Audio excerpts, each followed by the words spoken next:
DreamWorks Over the Hedge. Would you believe me if I told you that my art journey was kickstarted by a one-off movie based off a comic series back in 2006? Well, that's a mouthful. But it's true. Just before Sonic, I had an obsession with the movie Over the Hedge. The movie is really quite simple.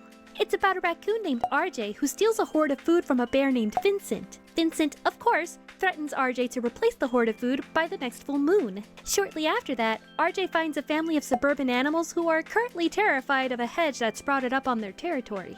RJ ends up conning the family into doing his bidding, and you can guess how that goes. The family finds out and they're angry, the bear's angry for not getting his food, and they're all getting chased by an exterminator and the homeowners association.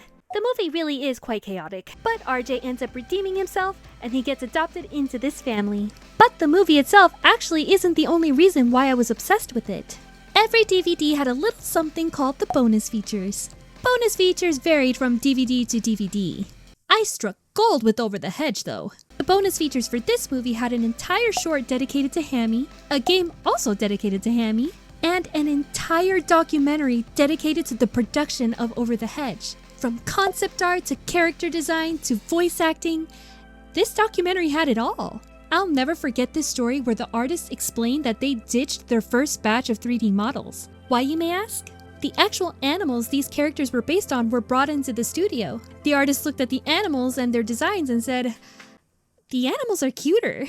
So they scrapped it all and redesigned, ensuring to keep the appeal of the original animals intact. This short also had a How to Draw Hammy segment. Little me drew Hammy all right. And failed. But that video taught me the principles of sketching like shapes and guidelines. Like Pokemon and Spyro and Sonic, I have tons of stories about Over the Hedge. It's just too much for one short. So I'll get to it another time. Thank you so much for watching. And if you're interested in hearing me yap some more, then feel free to stick around. Bye-bye!